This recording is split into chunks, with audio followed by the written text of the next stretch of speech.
oops, why information security should be important to us all. But first I'm going to give you a bit of my background. I started off as an accountant. I'm not in the wrong place. I then worked in auditing for a while. I then moved into computing. I did my hardware, did my software, did my operational sysadmin, did my sysadmin, and finally I went into information security. And I did my MSc at Royal Holloway, which I passed many years ago. I'm a certified Unix engineer. Started off on Solaris and Red Hat back in the day when Solaris ruled. And I've started my own information security company, which I'm CEO of. So why is information security, or why should information security be important to us all? I love this quote. Most people don't realise that their digital data is important to other people. There's a value on it. Most people walk around with their phones, or they give out their phone numbers online, or their information easily, because they don't realise that information warfare has already begun. And if you try to talk to someone about this, you get that glaze. I don't know if you've had it, but when I put my girlfriends down and try to talk to them about computer and information security, it's kind of like that. And that's because for them it doesn't really matter until it affects them, until their child, their bank account, their life has been compromised. So the aim of this talk is to show you why information security should be important to us all. I will identify the threat paradox. I will also try to identify the ramification of poorly implemented security policy. Finally, I'll suggest some solutions.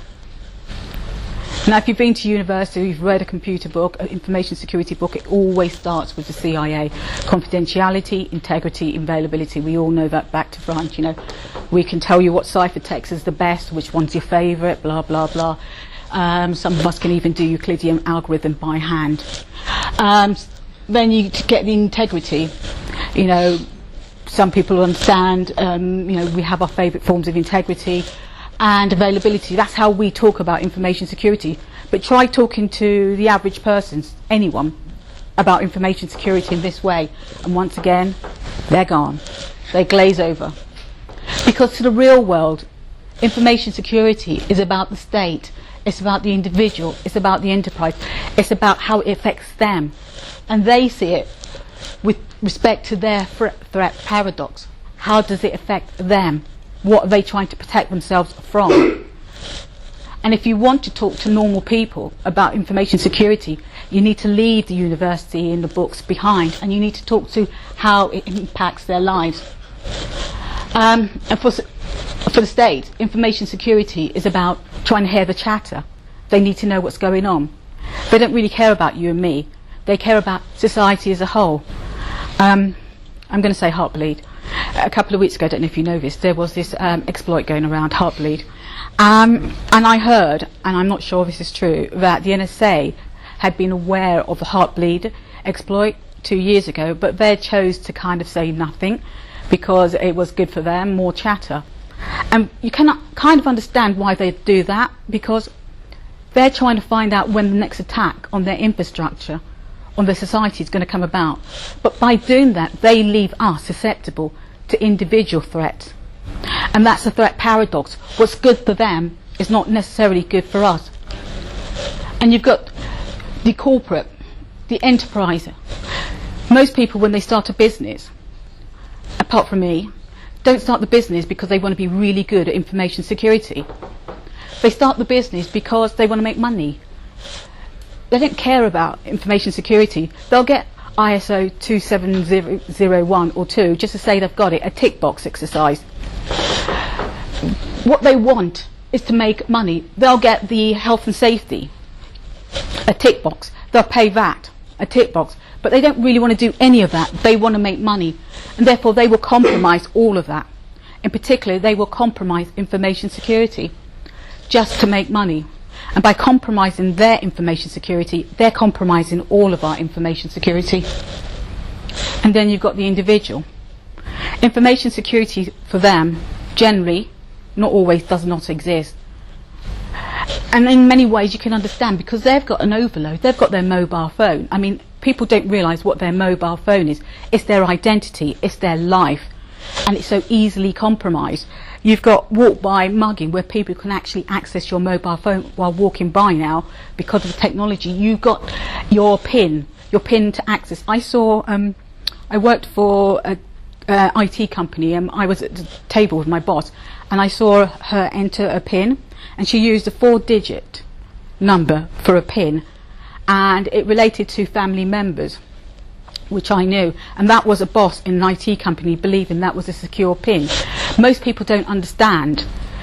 Most people don't realise, or maybe they do now, that when you collect your messages, if you don't PIN protect that, you're leaving yourself vulnerable. Online shopping.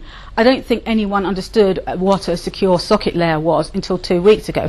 An awful lot of people would go online and shop without a secure socket layer. Now kind of I can see why. And online banking. Continually people are subjected to ways and means at which they can be attacked, and it's so vast and they're so badly equipped to deal with it. But information security is their problem, because when it goes wrong, it really is their problem, because there is nobody there. And we've got all these different bodies who are seemingly working and doing information security in our society. You've got the MOD, GCHQ, all of them are there. A flat line system. But when something goes wrong, when your child is subjected to cyberbullying, I don't know, when you are being cyberstalked, which one of these groups is going to be there to help you? No one, because it's your problem. So what's the solution? Well, the first solution is, within a security environment, there should always be one single point of contact, and we don't have that this moment. If I was attacked and I rang the police, would I need to identify, was it sexually, physical or racial? No, I would not. I would ring 999 and they would be there. In information security, we don't have that. Also, another solution is people should be qualified. I'm going to give you an example. I went to a really high power sort of dinner, and I was sitting at the table with a guy who's in charge of information security for one of the major utilities, and I'm kind of into cybertext, and so so I started to talk about cybertext, and he didn't know what it was, so I had to break it down. I had to explain what ASCII was to start with. You see where I'm going? He's in charge of information security for utilities. Then when I got to ASCII, I had to explain how to transfer base 10 to base 2. Yeah, he didn't even know what base 2 was. Then I tried to explain my favourite algorithm, which is Euclidean. He was lost. I kind of thought to myself at that point, if you mention #Mac to that guy, you probably think you're talking about a raincoat. He does not understand. And that's the problem. In our industry, unlike any other profession, anyone can claim to understand information security and be promoted up through the ranks. And that's unacceptable. If you want to be in charge of an accountancy or an account group, you need to be an accountant. If you want to be in charge of information security, you should need to be qualified. Our industry needs to get professional. We need to step up. We need to qualify ourselves, become qualified, because we're the community with the knowledge, with the love. But if we don't get qualified, then we leave it to those that are creating the system we have.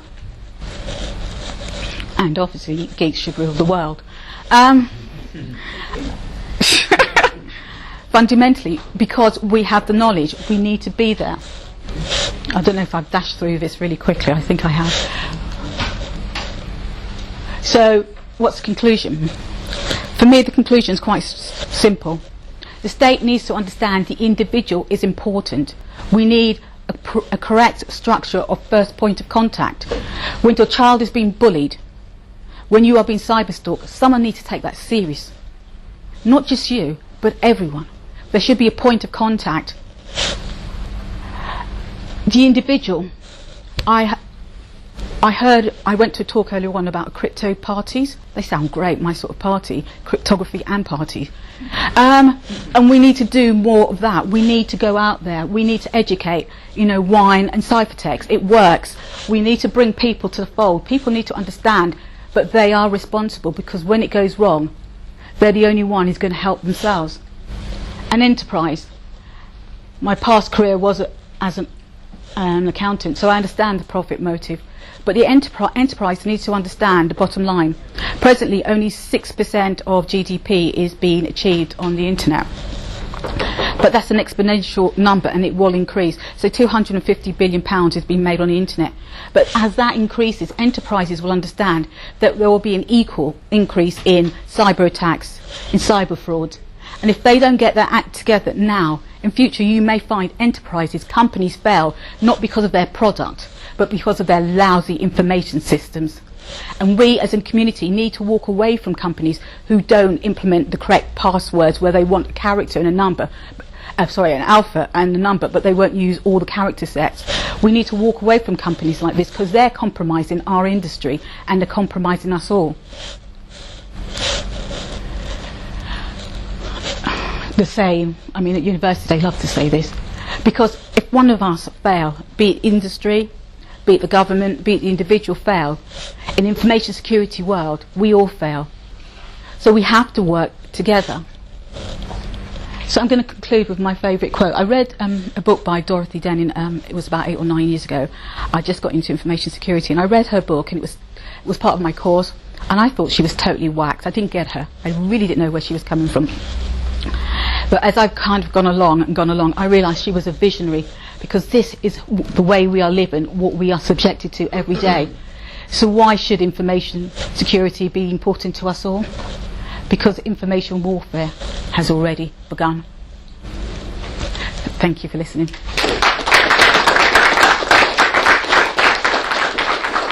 Any questions? No? Bye.